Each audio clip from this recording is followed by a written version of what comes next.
है दोस्तों। ऑथर अपने कॉलेज के दिनों में एक बड़े से रेस्टोरेंट में एज ए वायलेट काम करते थे, जहां हम एक व्यक्ति से मिले जो कि काफ़ी स्मार्ट इंटेलिजेंट बंदा था। उसने कई सारी इन्वेंशन की थी और उसके पास काफ़ी बिल था, लेकिन एक चीज़ उसमें काफ़ी प्रॉब्लमेटिक थी, जो कि पैसे का दिखावा करना। वो सभी को अपनी दौलत का दिखावा करता था। एक बार उस रेस्टोरेंट में एक वेटर को पैसे दिए और कहा कि जाओ बाजार से 1000 कोल्ड कॉइन्स लेकर आओ, और जब वो उसे ला कर दिया तो उन कोल्ड किसी को वो शांत समुद्र में फेंकने लगा, वो भी ये देखने के लिए कि कौन सा कॉइन सबसे दूर जाता है। ना ये कितनी स्टूपिड बात है। हम सब ये अज्यूम कर ही सकते हैं कि लॉन्ग रन में क्या होगा इसके साथ। ना समझने की बात यह है, आप चाहे जितना भी स्मार्ट इंटेलिजेंट हो, लेकिन अगर आप अपने पैसों के साथ अच्छा बिहेवियर नहीं रखते तो एट द एंड आप एक वेल्दी इंसान नहीं बन सकते। ऑथर अपनी बुक जो कि साइकोलॉजी ऑफ मनी में 19 लेसन्स बताए हैं, जो हमें पैसों के साथ एक अच्छा रिलेशन बिल्ड करने में मदद करता है, जो सिखाता है कि हम अपने पैसों को साथ बिहेव कैसे करना चाहिए। तो चलिए उसमें से 4 पॉइंट हम सीखने की कोशिश करते हैं। लेसन नंबर 1 है पावर ऑफ डिसिप्लिन। 2014 में करीब 2,13,503 अमेरिकन लोगों की डेथ होती है, जिनमें मात्र 4,000 लोग ऐसे होते हैं जिनकी नेटवर्थ $8 मिलियन या उससे ज़्यादा की होती है। उनमें से एक आदमी का नाम होता है रोनाल्ड रेड, जो कि एक कार मैकेनिक का काम करता था, वो भी 25 सालों तक। ना ये चीज़ सभी को उस वक्त चौंका देती है कि भला ऐसे कैसे हो सकता है। और जब इंक्वायरी होती है तो पता चलता है कि उसने कुछ खास ज़्यादा नहीं किया था। ना ही उसने लॉटरी जीती थी और ना ही उसकी फैमिली ने एक प्रॉपर्टी छोड़ा था, बल्कि उनकी एक हैबिट थी, वो सिंपल सी हैबिट, क्योंकि पैसे सेव करती थी और उसे इन्वेस्ट करते थे ब्लू चिप स्टॉक्स में, जो कि कंपाउंडिंग की वजह से बढ़कर $8 मिलियन हो जाती है। दूसरी तरफ एक हार्वर्ड से स्टडी किया हुआ व्यक्ति रिचर्ड फुस्कन, जो कि मैरी लिंच का एक एग्जीक्यूटिव था, उनका कैरियर काफ़ी बूम पर था। उन्होंने मिड 2000 में एक बहुत ही भारी डेट लिया था अपने 18,000 स्क्वायर फुट घर के लिए, जिसमें 11 bathroom, 2 elevators, 2 swimming pools, 7 garages, जिसकी मंथली मेंटेनेंस की कॉस्ट $9,000 होती थी। सब कुछ ठीक ही चल रहा था, तभी जब 2008 का रिसेशन आया, जिसने रिचर्ड फुस्कन को आसमान से पकड़कर ज़मीन में गिरा दिया। वैसे तो काफ़ी लोगों को रिसेशन ने हिट किया था, लेकिन रिचर्ड ने जो इतना बड़ा डेट लिया था, जिसकी वजह से उसने बैंकरप्सी फाइल करनी पड़ी। तो समझने की बात यह है कि मिलियनियर या बिलियनियर बनने के लिए आपको स्मार्ट और इंटेलिजेंट होना तो ज़रूरी है ही, और उससे भी ज़्यादा आपके बिहेवियर का ठीक होना है पैसों से रिलेटेड। जहाँ रोनाल्ड एक मामले से होकर भी अपने पीछे $2 मिलियन अपने स्टेप किड्स और $6 मिलियन हॉस्पिटल और लाइब्रेरी के लिए छोड़ा, वहीं हाईली एजुकेटेड रिचर्ड फस्कन ने अपनी बैंकरप्सी फाइल की। Lesson number 2, luck and twist. क्या आपको पता है, बिल गेट्स ने अपने एक इंटरव्यू में कहा था, आई एम लकी गाय, जिसने लेक साइड स्कूल में पढ़ाई की, जहाँ उन्हें 8th ग्रेड से कंप्यूटर का एक्सेस मिला। आपको बता दूं, बिल गेट्स ने कहा था अगर वो लेक साइड स्कूल नहीं गए हुए थे तो आज जो माइक्रोसॉफ्ट हम देखते हैं वो शायद ना होता। सन 1968 में रफली 303 मिलियन हाई स्कूल एज के लोग थे पूरी दुनिया में, जिसमें 18 मिलियन लोग रहते थे यूनाइटेड स्टेट से, और लगभग 2,70,000 लोग थे वाशिंगटन डीसी से, और उनमें से भी ओनली 1 लाख लोग थे जो सियाटल एरिया से थे। और वे नैरोपुरु तो सिर्फ 300 लोग ही थे जिन्होंने लेक साइड स्कूल से पढ़ाई की, यानी कि 303 मिलियन से स्टार्ट होकर 300 लोगों तक सीमित हुआ, और बिल गेट उनमें से एक थे। ये थे उनका लक। जाहिर है उन्होंने काफ़ी मेहनत और लगन से कोडिंग सीखी और वर्ल्ड फेमस माइक्रोसॉफ्ट बनाया, लेकिन कहीं ना कहीं उनकी इतनी सक्सेस होने में लक का भी रोल था।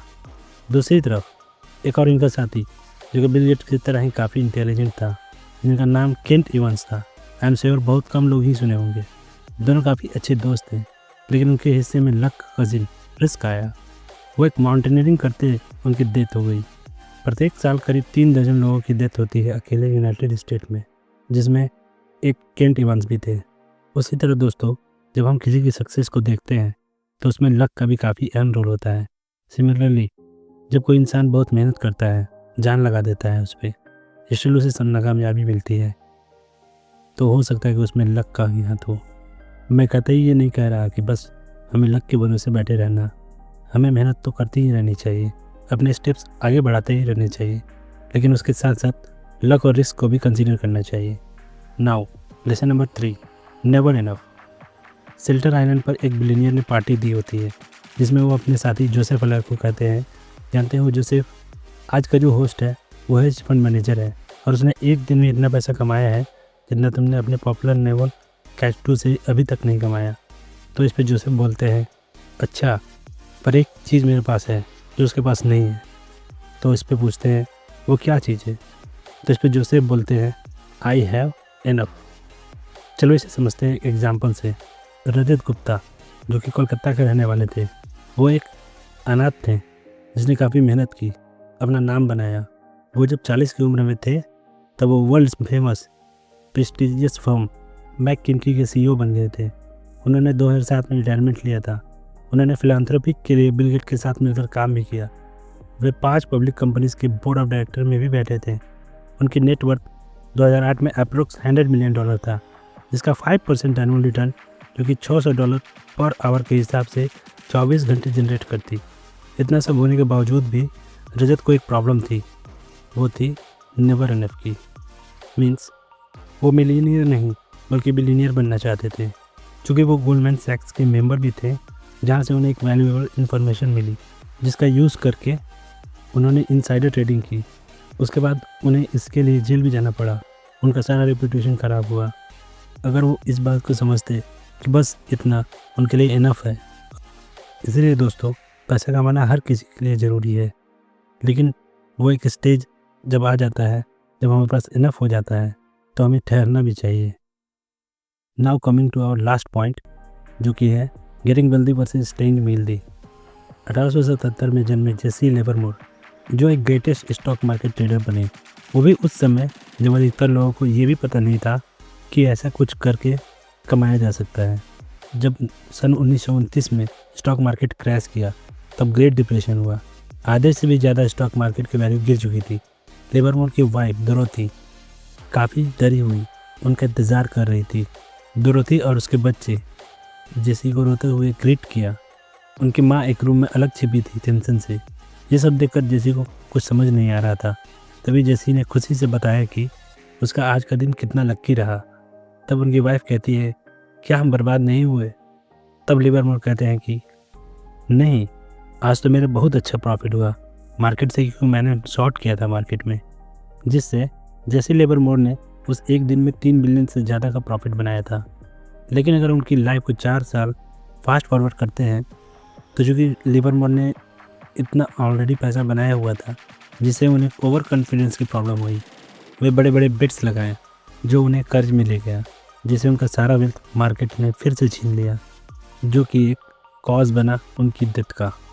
लोग भूल जाते हैं कि पैसा कमाने में कुछ लक का भी रोल होता है। कमाए गए पैसे को अगर अच्छे से नहीं संभाला जाए तो वो फिर से जा सकता है। इससे हमें ये सीखने को मिलता है कि भले से हम कितना भी कमा लें, अगर उसे सही तरीक़ा से यूटिलाइज़ ना करें तो हम फिर से गंवा सकते हैं। तो अभी के लिए इतना ही। Thanks for watching.